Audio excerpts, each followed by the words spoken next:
Well, well, well. Ué, pisei! Pisei, filho! Eu pisei no louva-a-Deus. Formigas estão comendo ele tanto tempo. Nossa, ainda bem que elas não comeram o meu pé, né? Mas comeu. O meu pé? Não fala isso. Olha pra mim, deixa eu ver se tô bonzão. Tá bom ou não? Tá bom.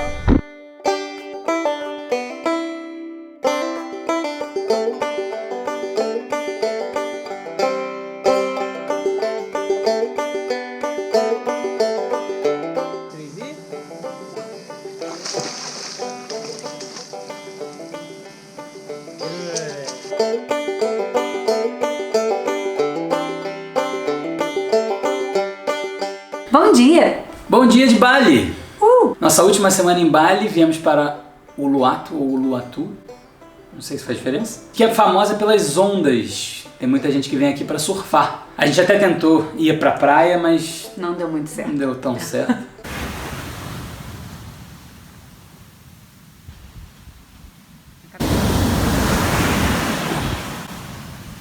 A gente tá achando graça. Subiu. Isso mesmo.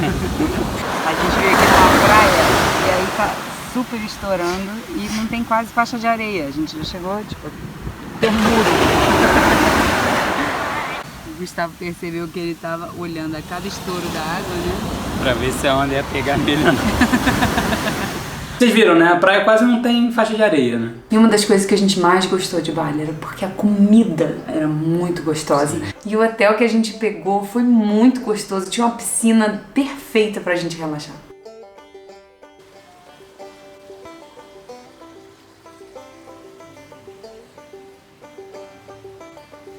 Chegou em casa, filho? Casa nova?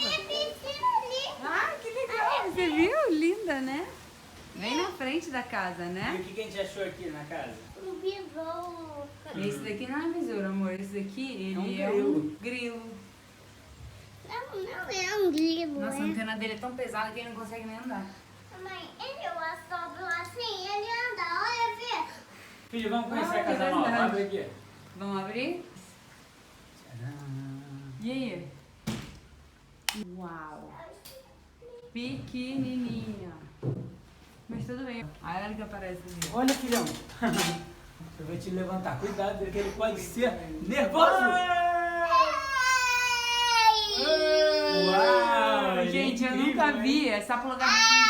É sempre legal quando a gente tem essa experiência de ter um bichinho perto, porque não é qualquer lugar que a gente encontra um sapo como vizinho, né? Então, o Lucas totalmente adotou, ele passou a semana com a gente, ele dormia escondidinho assim perto do móvel da porta, e sempre que a gente saía de manhã ou de noite, ele tava por ali acontecendo pro Lucas poder explorar, foi muito bom. E a gente passou um mês em Bali, e como a gente tava mudando toda hora de casa, isso é um pouco mais rápido do que a gente normalmente faz.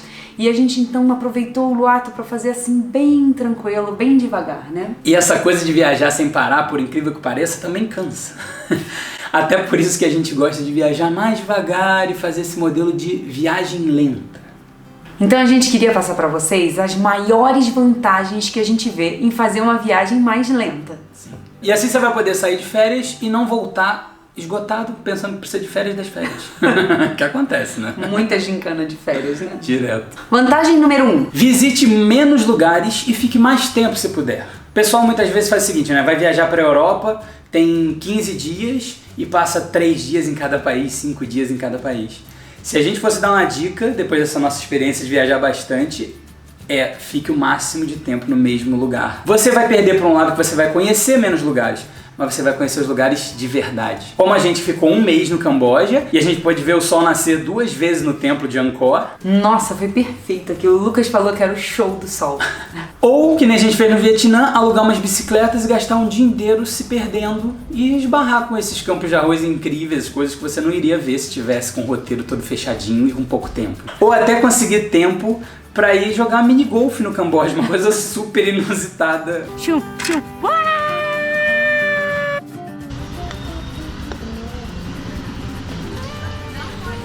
Com a mão não! Ah! O que leva a gente pro item 2. Participar de atividades locais. No Vietnã, por exemplo, aproveitei para participar de uma aula de culinária. Foi demais poder ver a técnica que que o chefe usava pra esmagar o alho e a cebola. Sim, imperdível. Totalmente diferente. E na Tailândia você também aproveitou pra fazer uma atividade local, não foi? Eu participei da meia maratona de Bangkok, foi super legal, uma coisa totalmente inusitada. E que além de colocar em contato com o pessoal local, você vê um lado da cidade totalmente diferente, correr de madrugada, você ainda mantém a boa forma. O que nos leva para a vantagem número 3. Andar sempre que possível. Em Londres, por exemplo, a gente aproveitou que a gente queria visitar a London Bridge, só que em vez de a gente pegar um ônibus e ir até lá, era domingo e a gente sabia que ia ter um monte de feiras nas ruas, então a gente foi andando, tudo bem, foi um trajeto de mais ou menos uns 4 quilômetros, mas valeu muito a pena porque a gente foi vendo todo mundo fazendo o comércio local, você vendo as pessoas, o que elas levam para casa, as flores, as frutas, é muito legal. E por exemplo, no final a gente esbarrou com um parquinho de água na beira do rio, espetacular, que a gente não fazia ideia que estava ali. E a gente só conheceu porque a gente saiu andando, que a gente não pegou um ônibus ou estava debaixo da terra no metrô. Enfim, andar só tem vantagem. Você ainda se exercita e é muito mais barato. Que é a nossa vantagem número 4. Viajar devagar é muito mais barato. No nosso caso, a gente estava olhando as planilhas outro dia, porque a gente tem tudo anotado dos gastos, e o nosso gasto em média com transporte é de 26%, é o maior gasto que a gente tem. E olha que a gente já viaja dessa forma lenta. Não tem jeito, cara. Passagem de avião, trem, carro alugado, normalmente é o maior custo das viagens. E aí se você vai para um país e vai passar 10 dias nele, ou vai passar 20, a passagem já tá paga do mesmo jeito. Passe 20 dias e você usufrui muito mais do valor que você já pagou na passagem. Esse é um exemplo muito legal, né? Se você gastou R$1.000, só pra gente ter um número redondo, né, na passagem, e você vai por 10 dias, quer dizer que são R$100 que você está gastando de transporte por dia para estar ali. E se você ficar 20 dias, você gastou R$50 de transporte por dia e assim por diante. Então, quanto mais tempo você ficar, menos você se deslocar, mais barato fica. Fora que quando você fica mais tempo, você pode pedir desconto em hospedagem. A gente, por exemplo, sempre que viaja, fica em Airbnb e por ficar em Airbnb, você está sempre negociando o preço com o próprio dono do imóvel. Se você fica num hotel, uma noite tem um valor. Se você fica 10 noites, é 10 vezes aquele valor, normalmente. No Airbnb, se você fica uma noite, tem um valor, mas você sempre pode negociar o preço. Então, manda uma mensagenzinha e a gente fala, olha, ia ficar 5 noites, mas gostaria de ficar 10, você me dá um desconto? E isso, às vezes, dá ótimos resultados. Sim. Sempre sai algum desconto. Vantagem número 5. Aprender mais da cultura local. Uma coisa maravilhosa que tem quando você viaja mais lento é que você provavelmente vai estar interagindo mais naquele lugar. Então uma coisa que você precisa fazer é comer a comida local. Que a comida sempre diz muito sobre a cultura do povo, né? E fora que quando você vai ficar mais tempo, você também se permite estudar mais para aproveitar melhor aquele local. Então, por exemplo, a Mari tem sempre o hábito de estudar um pouco da língua. Sou apaixonada por aprender outros idiomas, né? Então, quando a gente foi pra Croácia, por exemplo, uma frase que eu fiz questão de aprender, por conta da gente ser muito econômico, é perguntar quanto custa. Que em croata fala bem facinho assim, koliko košta. E o melhor é que a gente usa isso até hoje. A gente tá em qualquer lugar e... achei isso daqui, sei lá o quê. Koliko košta.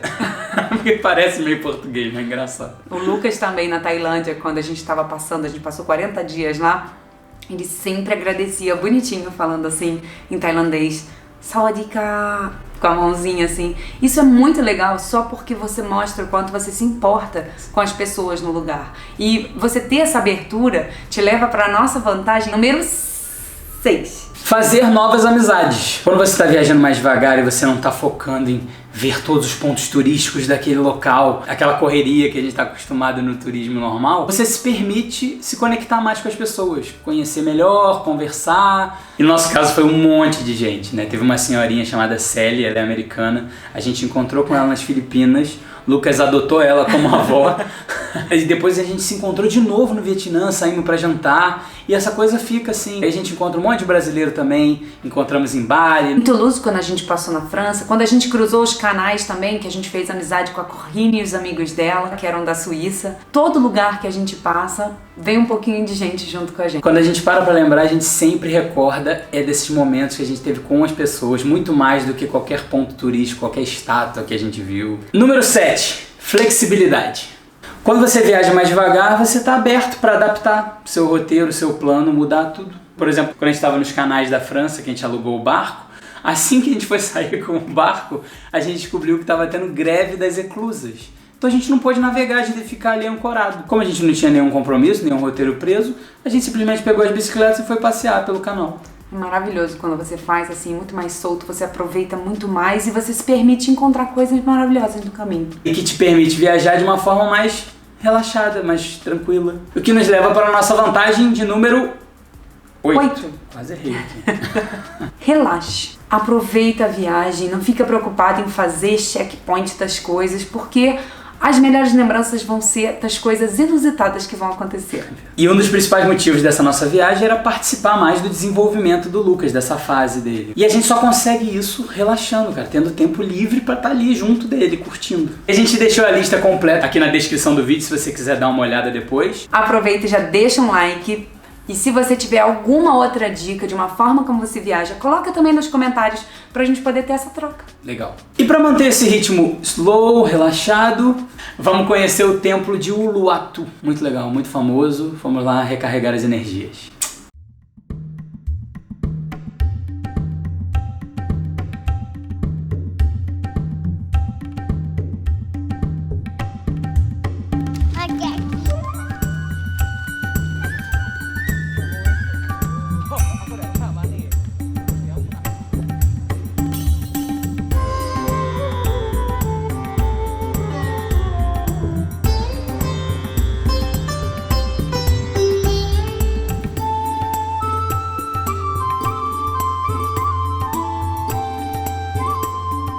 Macaco passando, gente. Macaco. Não precisa. Eu preciso. Macaco Ele é uma macaca. passou, Ainda bem que você viu pela câmera, né, filha? Abraça, papai.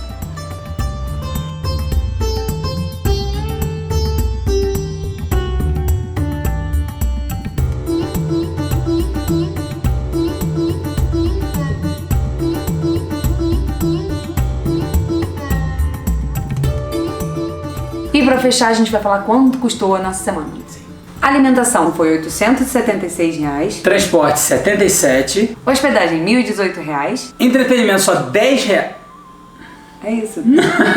Foi só 10 reais a entrada do templo. Outros R$ 15 de lavanderia. No total, R$ 1.996 essa semana. Então é isso. Obrigado por acompanhar mais uma semana. Semana que vem não pode perder. Nova Zelândia. Cara. Motorhome na Nova Zelândia. Motorhome. Muita coisa. Um beijo enorme. Até semana que vem. Tchau.